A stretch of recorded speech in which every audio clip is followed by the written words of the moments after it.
Hello and welcome to this live online concert presented by the National Arts Club. I'm Kimberly Sogioka, and on behalf of the Music Committee, it is my pleasure to welcome you to this event. For those of you who aren't familiar with the club, we're a 501c3 nonprofit with a mission to stimulate, foster, and promote public interest in the arts. Annually, the club offers more than 150 free programs to the public, including exhibitions, theatrical and musical performances, and lectures and readings. For more information about the club and to learn how you can become a member, visit us at nationalartsclub.org or find us on Facebook, Instagram, and Twitter. This season, the National Arts Club is honored to be collaborating with the Sphinx Organization to present a series of classical concerts featuring outstanding young Black and Latino musicians. The Sphinx Organization is the national social justice organization dedicated to transforming lives through the power of diversity in the arts. Sphinx has 4 program areas: education and access, artist development, performing artists, and arts leadership, form a pipeline that develops and supports diversity and inclusion in classical music at every level. Learn more at sphinxmusic.org. The live stream concerts will take place from September through June, 2 Thursdays each month at 3 p.m. Eastern Standard Time. Please check National Arts Club online calendar for details. Today, we are delighted to feature double bassist Kebra-Seyoun Charles, a 2-time winner of the Boston Philharmonic Youth Orchestra's Concerto Competition. He is the winner of NAACP's Act So Concerto Competition, and he has been featured by Performance Today, Young Arts, and From the Top. Originally from Miami, he received his Bachelor of Music degree from the New England Conservatory of Music and is currently pursuing his Master of Music degree at Juilliard. He is also a recipient of the prestigious Jerome L. Green Fellowship. As a son of an African drummer and dancer, Charles was exposed to music at a very early age. Early exposure to jazz, gospel, and traditional African music led him to express interest in other forms of music. Exhibiting his versatility, Charles has had the opportunity to play alongside esteemed improviser and composer Tyshawn Sorey. He also played in the Slug Saloon installation at the Institute of Contemporary Art in Boston, created by famed jazz musician and composer Jason Moran. The National Arts Club is partnering with the Sphinx Organization to present a series of classical concerts, and please enjoy today. Hey everybody, thanks for introducing me, Kimberly. Made me sound way cooler than I am, but my name's Kebra, like you heard, and I play double bass. I'm really excited for everyone to see this concert today. This year I've been working a lot on what makes my musicianship more mine than anybody else's. And I've come to realize that it's my connection to Black American gospel music. And this program is heavily centered around religious music and music that is flowing from that vein. The first 3 pieces are Bach's Allemande from the 4th Suite. The second piece is a set of Negro spirituals arranged by Lawrence Brown.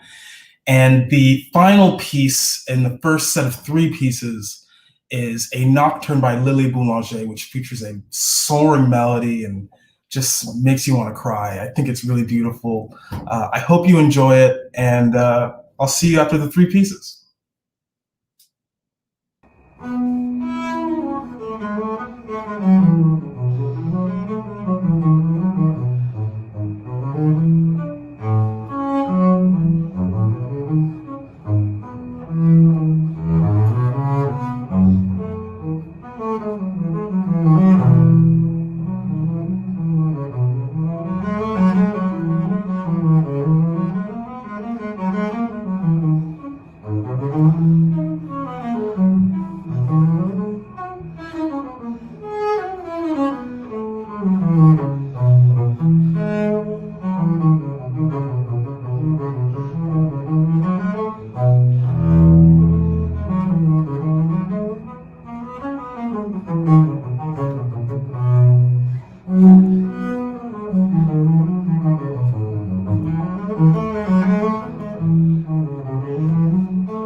That last piece was Lily Boulanger's Nocturne, and in reverse order, I played again the Lawrence Brown Negro Spirituals and the Bach Allemand from the Fourth Suite.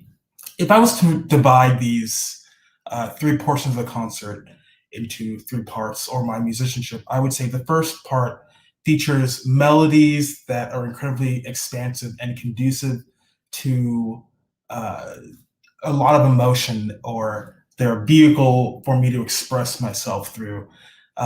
In the same way, the second portion of this concert will feature works by Bach, specifically the C major prelude from the well-tempered clavier and the C minor fugue. Uh, these this part of the concert is more of my more intellectual or theoretical side of my music that I get to explore. I really enjoyed arranging these piano parts for three instruments. Definitely an odd instrumentation, but I think it works. It's one cello, Mizuki, me playing bass, and another bass player, Zach. Uh, I break up the three parts. Luckily, Bach gifted us three voices in the fugue, so I was able to kind of divide it up evenly. But you'll see how I work it out, and I hope you enjoy it.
I just love Bach. So cool. The writing is just absolutely perfect in my eyes. Just a little bit about how I divided that piece. The last piece was a little easier to divide up into three voices because it's a fugue. Um, but the first piece is really recognizable, and I had a little trouble dividing that up into the three parts, and I realized that there was kind of a motivic element present. Um, for example, bum bum bum bum bum dun dun dun dun dun dun dee da dee da dee da dee da dee da dee. So that's kind of how I decided to dice up that, if you will. I'll be open for questions later. Um, the final piece is my rendition of a song that's been in my life for countless years. I grew up in a church, and my mom went to a Jamaican Seventh-day Adventist church. And although I don't necessarily consider myself religious in any way, I do recognize the importance of religious music in the Black American community, especially in its way to bring about a collective mood and have people dance together. If anyone's ever been to a Black church, you know that sometimes people will get up and start dancing, and that's kind of what I try to bring about in my music, that kind of willingness to start moving and um, create music that's conducive to an element where everyone feels okay expressing themselves however they want. Um, Again, this piece is called "This Is the Day," and it is a hymn that's been kind of put into modern terms in my rendition. I feature a lot of improvisation, and I do a little bit of singing in this one, and I hope that you enjoy it.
Thank you. That's my show. That's my show. I hope everyone liked it. I had a lot of fun fleshing out how to put that last piece together. And if anyone has any questions about my musicianship or about the pieces that I wrote, just let me know. Thank you, Kebra. Thank you for sharing that performance with us. We do have some questions, so we can kind of dive right in. I'm going to start with a question from Jane, and Jane just asked, could you please remind us of the name of the first composition played with the trio? Sure. So the first composition that I played with the trio was the C major Prelude from the Well-Tempered Clavier by Bach. It's a pretty famous piece that was presented a little differently, but I think I got the spirit of it. Again, it's called the C major Prelude from the Well-Tempered Clavier. Thank you for that reminder. And then I'll ask a question. Can you tell us when and how you started playing the double bass? So my introduction to music happened much earlier than my introduction into double bass. I started playing music and being around music when my mom was going to rehearsals at she had her own African drum and dance company, and so I was kind of inducted into that musical space. And to be frank, as a kid, I definitely did not want to be there. I'd much rather would have been watching Cartoon Network or playing video games. But I was there, and it served the purpose of my musicianship. And then when I turned 12, I went to a new middle school, and I had the option to choose between computer science and orchestra. And my grandmother didn't really give me a choice. She said I had to pick orchestra.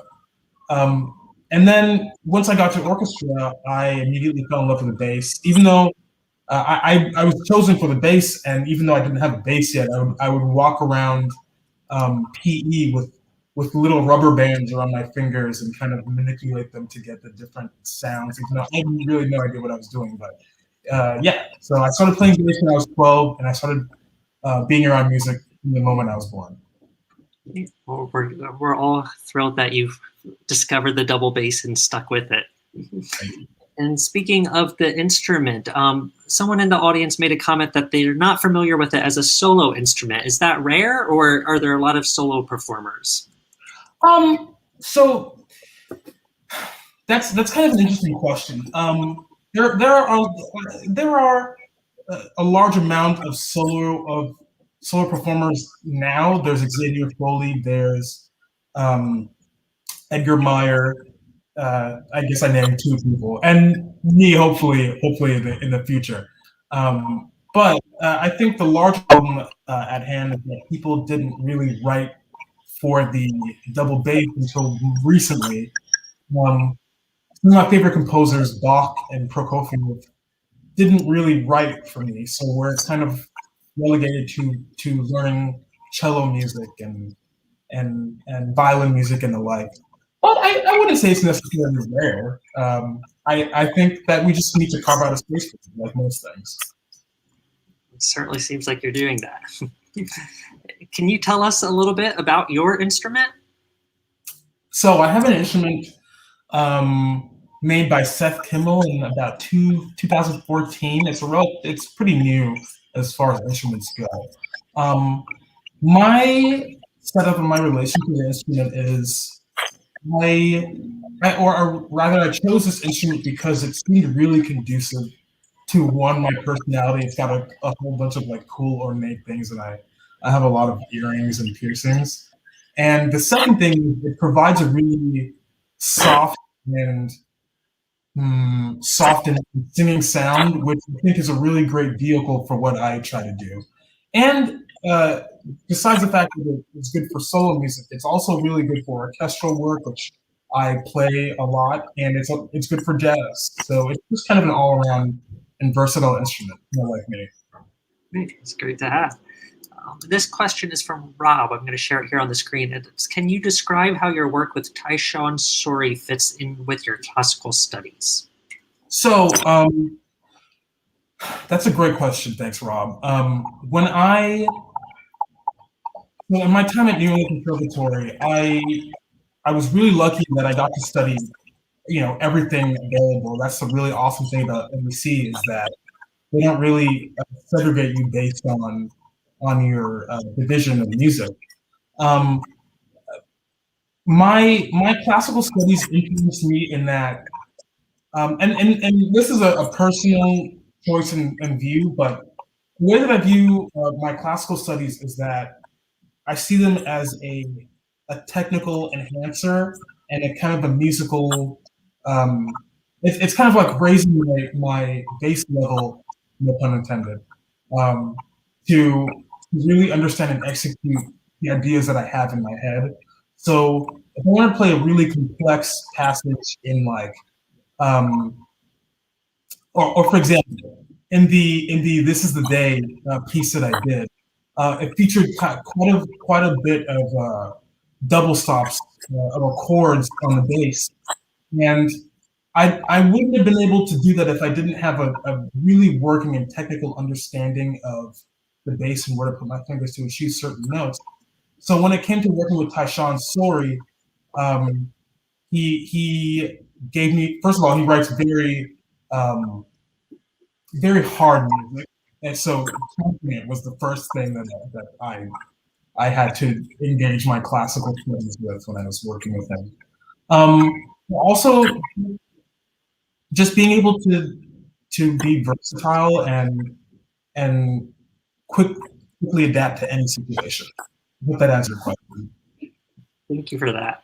And this is a question from David, and his question is, how long does it typically take you to practice to get ready for a performance, or does it kind of depend on the composition?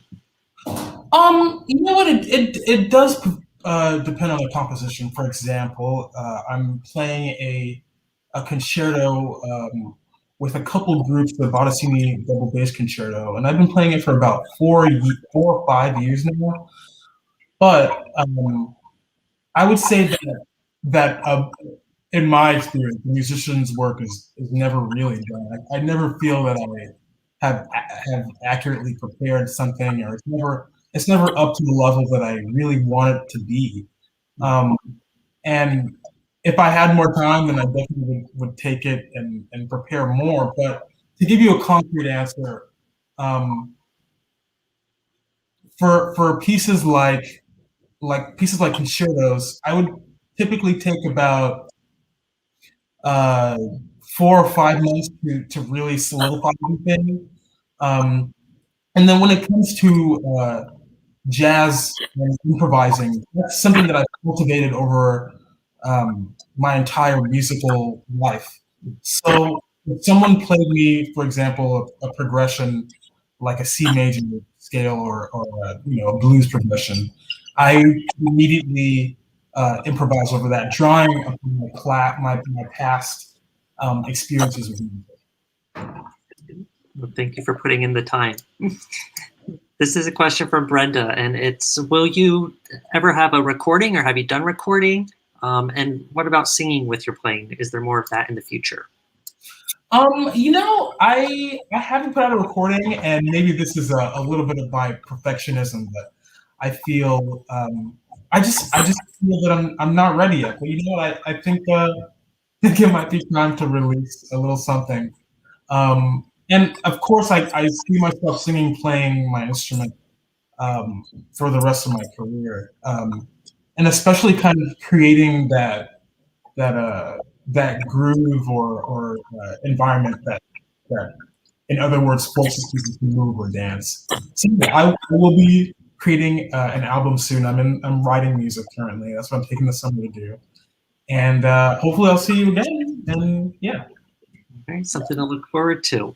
I have 2 final questions for you, and the first one is, have you had a chance to perform in front of a live audience again? Let's see. So I haven't had the chance to perform in front of a live audience playing classical music, because classical music is typically performed in kind of enclosed spaces in order to produce the best sound. But since I play a lot of jazz and I play electric bass and I play all types of music, I have been able to bust outside and play with a couple bands at Washington Square Park with people, and so in that way, I've been able to play for my peers and people who are willing to listen outside. But I haven't yet been able to play for a live audience for my classmates. Okay. I'm sure it's not far off. I know we're all anxious to get back to live performance. All right, and Kebra, my final question for you is: where can people find out more about you? Website, social media? So I have a Reddit, and I also have an Instagram. My Instagram is ContraBassKeb. Let me see if I can put that in the chat. Drop it right in the chat box.